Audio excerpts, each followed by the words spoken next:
வணக்கம். JK with JK channel மூலம் வரவேற்கிறேன். எனக்கு ஏற்கனவே ஒரு லோன் இருக்குது, அது இஎம்ஐ கட்டிட்டு வரேன். இப்போ எனக்கு எமர்ஜென்சிக்கு பணம் தேவைப்படுது. அடிஷ்னலாக இன்னொரு லோன் எனக்கு தேவைப்படுது. நான் கவர்மெண்ட் பேங்க்லேயோ அல்லது ப்ரைவேட் பேங்க்லேயோ போய் கேட்கும்பொழுது, உங்களுக்கு ஆல்ரெடி லோன் இருக்கிறதுனால கிரெடிட் ஸ்கோர்லாம் கம்மியாக இருக்குது, உங்களுக்கு தர முடியாதுன்னு சொல்கிறாங்க. என்ன பண்ணுறதுன்னு தெரியல. அப்படி ஒரு சூழ்நிலை நீங்கள் இருந்தீங்கன்னா இந்த வீடியோ உங்களுக்கான வீடியோ. இப்பேற்பட்டவங்களுக்கு யார் லோன் தருவாங்க அப்படி பார்த்தீங்கன்னா, பிரைவேட் பேங்க், கவர்மெண்ட் பேங்க், அடுத்ததாக இன்னொரு பேங்க் இருக்குது, அதான் நான் பேங்கிங் ஃபினான்ஸ் கம்பெனிஸ். அப்படி இவங்க லோன் தரதா இருந்தால் எவ்வளோ வட்டி போடுவாங்க, இதை பற்றி தான் இந்த வீடியோ நம்ம பார்க்க போகிறோம். ஒருவேளை உங்களுக்கு அடிஷ்னல் லோன் தேவைப்பட்டுச்சுன்னா இந்த நான் பேங்கிங் ஃபினான்ஸ் கம்பெனிஸை நீங்கள் எப்படி கவனித்து லோன் வாங்கலாம், இதில் என்ன பெனிஃபிட்ஸ் இருக்குது, கிரெடிட் ஸ்கோர் எவ்வளோ இருந்தால் லோன் தருவாங்க, உங்கள் கிரெடிட் ஸ்கோருக்கு ஏற்ற மாதிரி எவ்வளோ அமௌண்ட்டு கிடைக்கும். அது மட்டும் இல்லை, இந்த நான் பேங்கிங் ஃபினான்ஸ் கம்பெனிஸில் 5 விதமான பேங்க் இருக்குது. அவங்கள பற்றி ஒரு சின்னதாக ரெஃபர் பண்ணி அவங்க என்னென்ன விதமான வட்டி போடுவாங்கன்றது ஒரு ரெஃபர் பண்ணி உங்களோட ஷேர் பண்ண போகிறேன். ஸோ இந்த வீடியோ முழுசாக பாருங்கள், கண்டிப்பாக அது உங்களுக்கு யூஸ்ஃபுல்லாக இருக்கும். அதுக்கு முன்னாடி ஜிகே வித் ஜேகே சேனல் இது வரைக்கும் நீங்கள் சப்ஸ்கிரைப் பண்ணி பக்கத்துக்கு பெல் ஐகான் ப்ரெஸ் பண்ணி ஆல் ஒரு ஆப்ஷன் கொடுங்க. இது போல் நீங்கள் செய்யும்போது நாங்கள் அப்லோட் வீடியோஸ் நோட்டிஸ் உங்களுக்கு போச்சுமாக்கும். இந்த வீடியோ உங்களுக்கு பிடிச்சிருந்துச்சுன்னா ஃப்ரெண்ட்ஸுக்கு ஷேர் பண்ணுங்கள். தெளிவாக இலக்கியதுன்னா மறக்காம லைக் பண்ணுங்கள். நான் பேங்கிங் ஃபினான்ஸ் கம்பெனிஸ் இவங்களை பற்றி தான் நம்ம பார்க்க போகிறோம். யார் இவங்க அப்படி பார்த்தீங்கன்னா, ஆர்பிஐயோடைய கண்ட்ரோலில் தான் அனைத்து விதமான வங்கிகளும் இயங்கிக் கொண்டு இருக்கிறது. அப்படி பார்த்தீங்கன்னா, ஃபஸ்ட்டு கவர்மெண்ட் பேங்க் வந்துடுவாங்க, அதாவது பப்ளிக் செக்டார் யூனிட் சொல்லக்கூடிய பேங்க், இந்த எஸ்பிஐ இவங்களாம் வருவாங்களே, அது போல் இவங்க வந்துடுவாங்க. அதுக்கப்புறமா private bank, HDFC, ICICI bank, axis bank, இதெல்லாம் இவங்க வந்துடுவாங்க. இவங்களுக்கு அடுத்ததாக ஒருத்தங்க இருக்கிறாங்க. அவங்க யாருன்னா நான் பேங்கிங் ஃபினான்ஸ் கம்பெனிஸ். நான் பேங்கிங் ஃபினான்ஸ் கம்பெனி பற்றி தான் டீட்டெயிலாக நம்ம பார்க்க போகிறோம். ஃபஸ்ட்டு இவங்களுக்கு பெனிஃபிட்ஸை சொல்லிடுறேன், அதுக்கப்புறமா இவங்க என்னென்ன ஆஃபர் வச்சுக்கிறாங்க சொல்கிறேன், அதுக்கப்புறமா உங்கள் கிரெடிட் ஸ்கோருக்கு ஏற்ற மாதிரி இவங்க லோன் எவ்வளோ தருவாங்கன்னு சொல்கிறேன். லாஸ்ட்டாக இவங்க வட்டி போடுறாங்களே, நீங்கள் எப்படி பார்த்து வாங்கலாம், என்ன விதமான விஷயங்கள் இருக்குன்றது முக்கியமாக நம்ம பார்க்கலாம். நான் பேங்கிங் ஃபினான்ஸ் கம்பெனிஸோடைய பெனிஃபிட்ஸ் அப்படி எடுத்துக்கிட்டிங்கன்னா, விரைவாக உங்களுக்கு லோன் தராங்க. ஸோ ஒரு நாள்லேருந்து 3 நாளுக்கு உங்களுக்கு லோன் கிடைக்கும். எலிஜிபிலிட்டி பெருசாக எதிர்பார்க்க மாட்டாங்க. சாதாரண documents, Aadhaar card, PAN card இருந்தாவே லோன் தருவதாக சொல்லுவாங்க. சில நான் பேங்கிங் ஃபினான்ஸ் கம்பெனிஸ் தான் பேங்க் ஸ்டேட்மெண்ட்லாம் கேட்பாங்க. அதே போல் பார்த்திங்கன்னா, கஸ்டமருக்கு ஏற்ற மாதிரி ஃப்ளெக்சிபிள், அதாவது உங்களுக்கு இஎம்ஐ லாங் டேர்ம் போட்டுதான் இருந்தாலும் சரி, கம்மியாக போட்டுதான் இருந்தாலும் சரி, அதுக்கேற்ற மாதிரி 3 மாதத்துலேருந்து 60 இஎம்ஐ, 72 இஎம்ஐ கூட பிளான் பண்ணி கொடுப்பாங்க. வகை வகையாக லோன் வச்சுருப்பாங்க. அனைத்து விதமான செல்ஃபோன் வாங்க போகிறீங்களா, எல்லாத்துக்கும் அவங்க லோன் ஆஃபர் வச்சுருப்பாங்க. இதை கவர்மெண்ட் பேங்க், ப்ரைவேட் பேங்க் ஒப்பிடும்போது இவங்க வந்து குயிக்காக ப்ராசஸிங் பண்ணுவாங்க. இது வந்து முக்கியமாக சொல்லணும். ஃபாஸ்ட்டாக ப்ராசஸிங் ஆகும். லோ டாக்குமெண்ட்ஸ், வட்டி விகிதங்களிலும் வித்தியாசம் இருக்குது. இந்த வீடியோட கடைசியில் நான் உங்களுக்கு சொல்கிறேன். நான் பேங்கிங் ஃபினான்ஸ் கம்பெனிஸில் லோன் வாங்குறதுக்கு அவங்க ஃபஸ்ட் ஆஃபர் என்ன பண்ணுவாங்கன்னா, அவங்க கிரெடிட் ஸ்கோர் குறைவாக இருந்தாலும் லோன் தருவதாக சொல்லுவாங்க. இதில் கொஞ்சம் ஆராய்ஞ்சு பார்த்தோன்னு வச்சுங்களேன், கிரெடிட் ஸ்கோர் குறைவாகிறதுக்கு 3 காரணங்கள் இருக்குது. ஒன்று, உங்களுக்கு கிரெடிட் ஸ்கோர் ஒரு 850 இருக்குது, 800 இருக்குது வச்சுக்கோங்களேன். நீங்கள் வந்து பெரிய லெவலில் சம்பளம்லாம் இல்லை, சாதாரண ஒரு 25,000 30,000 சம்பளம் வாங்கக்கூடிய நபர் தான். நீங்கள் ஒரு லோன் ஆப்பில் ட்ரை பண்ணிகிட்டே இருக்கிறீங்க, கிடைக்கல. அப்போ நீங்கள் ஒன்று விட்டுட்டு இன்னொன்று ட்ரை பண்ணிகிட்டே இருக்கிறீங்க. இது போல் 4-5 ஆப்பில் ட்ரை பண்ணிகிட்டே இருந்தீங்கன்னா, இந்த 800 அப்படியே கம்மியாக 700 வந்து நிற்குங்க. இப்பேற்பட்டவங்க இருந்தாங்கன்னா பிரச்சனை இல்லை, உங்களுக்கு லோன் கிடைக்கும். அதுக்கு என்ன செய்யணும்னு அவங்க அடுத்து சொல்கிறேன். 2வது கேட்டகரி, அவங்க லோன் அப்ளை பண்ணிவிடுவாங்க, லோனும் வாங்கிடுவாங்க, ப்ராப்பராக கட்டிட்டு வருவாங்க, எந்த பிரச்சனையும் இருக்காது. அப்பேற்பட்டவங்களுக்கும் லோன் ஆஃபர் கிடைக்கும்.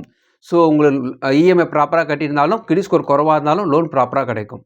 3வது கேட்டகரி ஒருத்தங்க இருக்கிறாங்க. அவங்க என்ன பார்த்தீங்கன்னா, லோன் வாங்கியிருப்பாங்க, ப்ராப்பராக கட்டியிருக்க மாட்டாங்க, இஎம்ஐ டியூ ஏதாவது வச்சுருப்பாங்க, அல்லது கிரெடிட் கார்டு வாங்கி வச்சுருப்பாங்க, ப்ராப்பராக யூஸ் பண்ணியிருக்க மாட்டாங்க, செட்டில்மெண்ட் போட்டிருப்பாங்க, லோன் வாங்கியிருப்பாங்க, லோனை கட்ட முடியாமல் செட்டில்மெண்ட் போட்டிருப்பாங்க. கொஞ்சம் டேஞ்சரான கேட்டகரி தான் இவங்க. இதான் 3வது கேட்டகரி. இந்த வீடியோ பொறுத்த வரைக்குமே ஃபஸ்ட்டு 2 கேட்டகரிக்கு உண்டானவங்களுக்கு தான் லோன் கிடைக்கும். அந்த கேட்டகரியில் நீங்கள் இருந்தீங்கன்னா இந்த வீடியோ முழுசாக பாருங்கள், கிடைக்க அதிகமான வாய்ப்பு இருக்குது. இப்போது யார் நமக்கு லோன் ஆஃபர் பண்ணுறாங்க? நிறைய விதமான பேங்க் இருக்குது. ஃபார் எக்ஸாம்பிளுக்காக ஒரு 5 பேங்க் சொல்கிறேன். இந்த 5 பேங்க்கும் நிறைய வட்டி போடக்கூடியவங்க தான். அதனால் ரொம்ப கம்மியாக போடுறாங்க, இவங்களை காட்டிலும் அவங்க நல்லவங்க, அவங்கள காட்டிலும் இவங்க நல்லவங்க, இல்லை இந்த 5 பேரும் நல்லவங்க அப்படி சொல்ல முடியாது. ஏன்னா நான் பேங்கிங் ஃபினான்ஸ் கம்பெனி எடுத்துக்கிட்டாவே வட்டி அதிகமாக தான் போடுவாங்க. ஒரே ஒரு விஷயம் என்னென்னா, ஏற்கனவே லோன் இருக்கிறவங்களுக்கு எமர்ஜென்சிக்கு லோன் தருவதாக இவங்க விஷயங்கள் சொல்கிறாங்க. அதனால் இந்த 5 பேரும் மேலோட்டமாக தான் சொல்ல போகிறேன், யாரையும் நான் ப்ரொமோட் பண்ணல.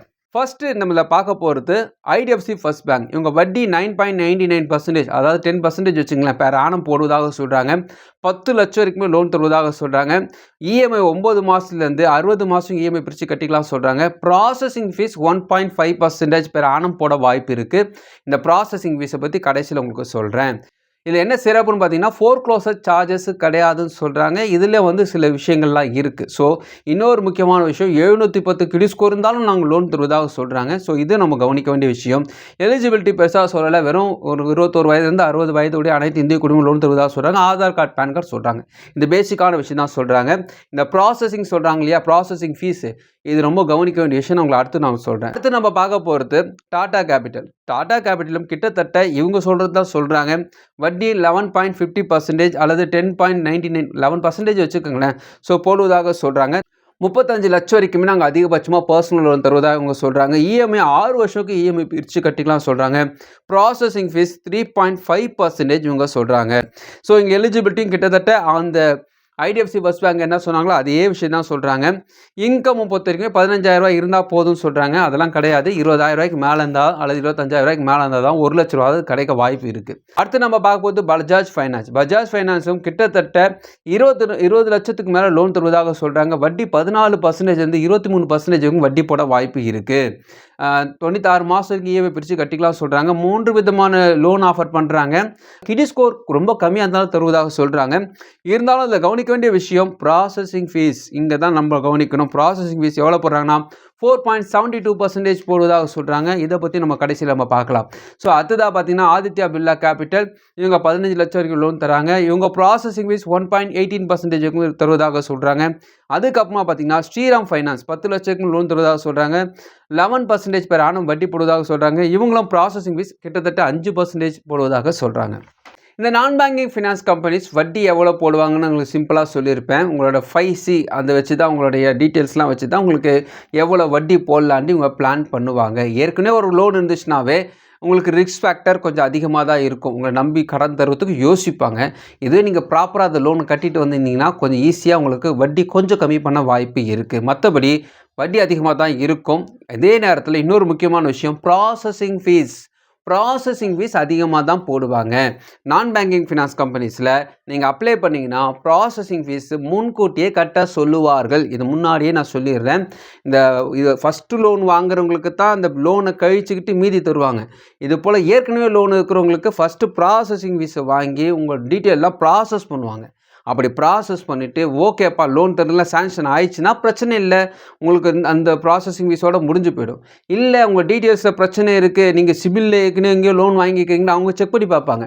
அப்படி பார்க்கும்போது மாட்டிக்கிட்டிங்கன்னா அந்த ப்ராசஸிங் ஃபீஸ் திரும்ப தர மாட்டாங்க. லோன் ரிஜெக்ட்னா ரிஜெக்ட் தான். இதுதான் உண்மையான விஷயம். ஸோ உங்களுடைய கிரெடிட் ஸ்கோரை பாருங்கள். அதுக்கப்புறமா நீங்கள் ப்ராசஸிங் ஃபீஸ் கொடுக்கலாமா வேணாவா முடிவு பண்ணிக்கோங்க. ஸோ இந்த நான் பேங்கிங் ஃபினான்ஸ் கம்பெனியே லோன் ஆப்புகளும் இருக்குது. நான் ஆன்லைனில் அப்ளை பண்ணிக்கலாமா கேட்டிங்கன்னா நான் பேங்கிங் ஃபினான்ஸ் கம்பெனியை டேரெக்டாக அப்ளை பண்ணுறது தான் நல்லது. ஏற்கனவே லோன் இருக்கிறவங்களுக்கு இது போல் டேரெக்டாக அப்ளை பண்ணிங்கன்னா கிடைக்கும் கிடைக்காதுன்னு தெரிஞ்சிடும்.